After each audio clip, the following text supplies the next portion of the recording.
So as I think we've all realized that the fulfillment landscape has really changed over the past few years. End users are really expecting free expedited shipping, largely because Amazon has sort of made that the default for Prime users.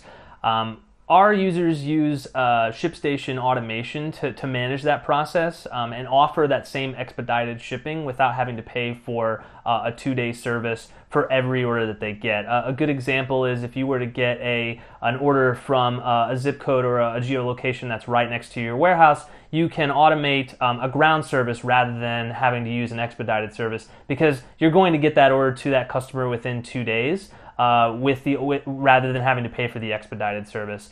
And then you can do that at scale because you can set it up by geolocation. So if you get an order from a faraway location, then you know you're going to have to use an expedited service in that case, whereas a near location you wouldn't have to.